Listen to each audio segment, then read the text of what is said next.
Assalamualaikum warahmatullahi wabarakatuh. Kembali lagi dengan saya Ulfa Lisni Azhari dari SMK Mutadin. Pada kesempatan kali ini saya akan menjelaskan tentang tahap pencatatan akuntansi.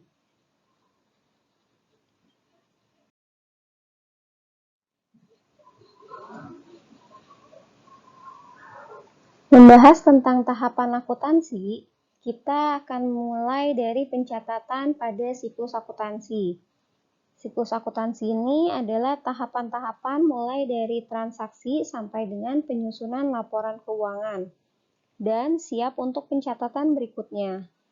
Siklus akuntansi dimulai dari bagaimana transaksi-transaksi dicatat, bagaimana munculnya akun-akun rekening pada jurnal, bagaimana akun rekening ini dinilai sekaligus disajikan dalam laporan keuangan, dan kembali pencatatan transaksi berikutnya seperti tahapan-tahapan sebelumnya.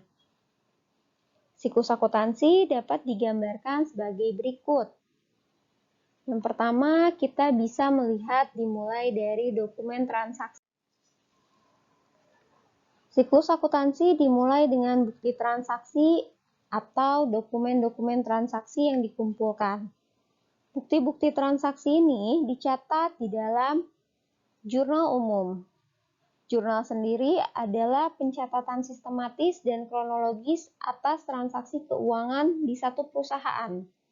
Artinya, dokumen-dokumen transaksi ini menjadi bukti-bukti transaksi yang nantinya akan dikumpulkan dan kemudian dicatat secara kronologis sesuai urutan waktunya di jurnal umum. Setelah dicatat di jurnal umum, maka akan dilakukan yang namanya pemindahan atau posting ke buku besar sesuai dengan akun-akun rekeningnya masing-masing. Setelah posting ke buku besar, selanjutnya neraca saldo disusun untuk memberikan informasi proses akuntansi dari jurnal sampai buku besar. Dan kita bisa melihat apakah pencatatan dari jurnal sampai buku besar ini sudah benar atau tidak dengan melihat keseimbangan di sisi debit dan kreditnya. Tahap selanjutnya adalah jurnal penyesuaian. Jurnal penyesuaian ini merupakan penyesuaian saldo rekening-rekening atau saldo akun ke saldo yang sebenarnya sampai dengan akhir periode pelaporan, atau untuk memisahkan antara pendapatan dan beban dari satu periode ke periode yang lainnya.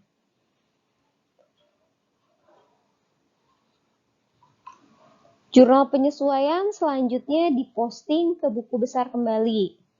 Buku besar di sini berarti sudah mencatat dua jurnal, yaitu jurnal umum dan jurnal penyesuaian. Setelah diposting ke buku besar, neraca saldo setelah penyesuaian disusun untuk dapat menilai benar atau tidaknya proses yang dilakukan sampai dengan tahap pembuatan jurnal penyesuaian dan posting ke buku besar. Nah, pada tahap selanjutnya, kita bisa langsung membuat neraca lajur atau kertas kerja atau worksheet. Pada intinya, neraca lajur ini tidak harus dibuat oleh perusahaan. Tetapi, jika dibuat, perusahaan dapat lebih mudah untuk membuat laporan keuangan. Jadi, sebenarnya setelah membuat neraca saldo setelah penyesuaian, kita bisa lanjut membuat laporan keuangan. Laporan keuangan sendiri dibagi menjadi 3. Ada laporan laba rugi, laporan perubahan ekuitas atau perubahan modal, dan laporan posisi keuangan atau neraca.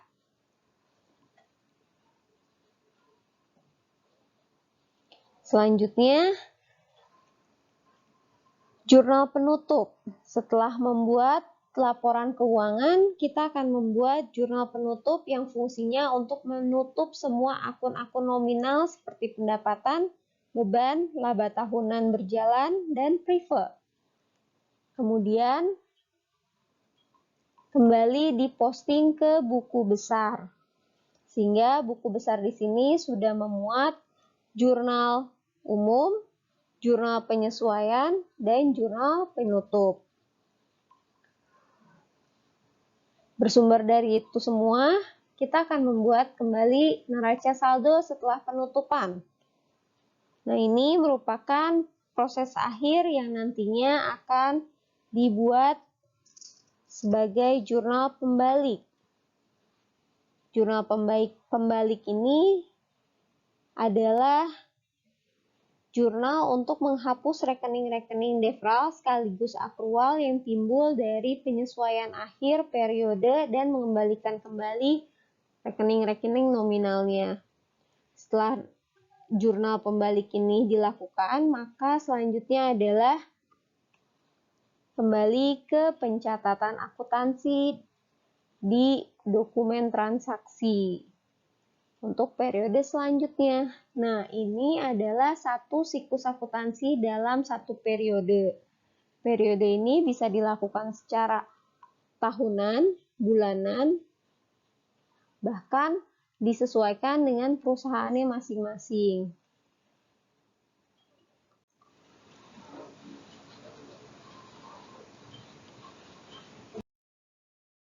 Selanjutnya, kita akan membahas tentang akun. Apa sih itu akun? Akun atau rekening adalah satu alat untuk mencatat transaksi-transaksi keuangan yang bersangkutan dengan aset, kewajiban, ekuitas, pendapatan, dan beban perusahaan. Tujuan penggunaan akun adalah untuk mencatat data yang akan menjadi dasar pelaporan keuangan. Akun di sini memberikan informasi tentang operasi perusahaan dari waktu ke waktu.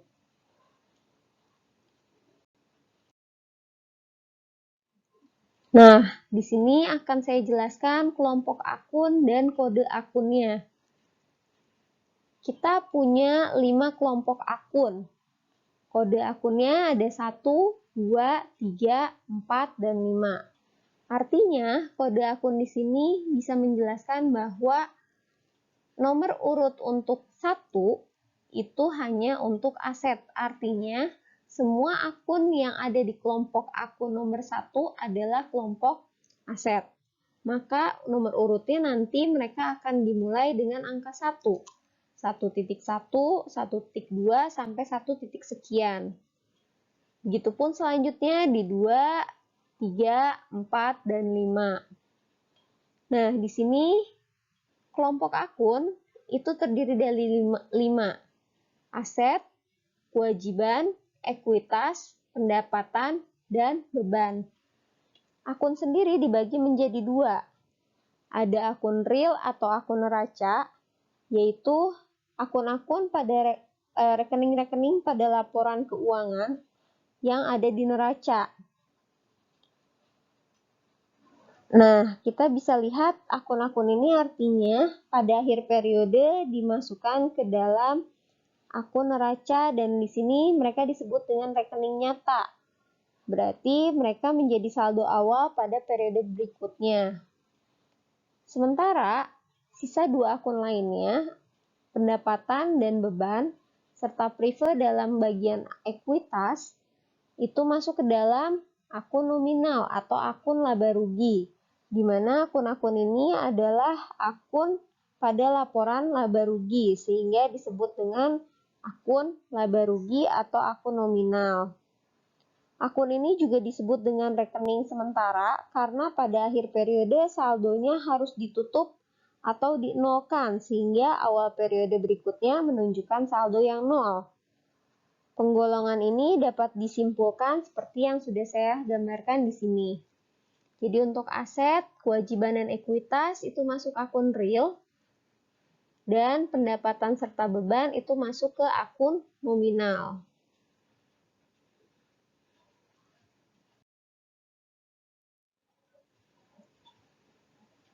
Nah, di sini ada saldo normal akun-akun. Dalam akuntansi, pencatatan transaksi itu di dalam jurnal dilakukan atas dasar double entry system. Atau ada akun yang disebut dengan di sebelah debit dan ada yang di sebelah kredit. Setiap akun jumlah saldonya pada akhir periode akan selalu dihitung. Nah, ada posisi akun-akun pada pencatatan yang disebut dengan aturan saldo normal akun.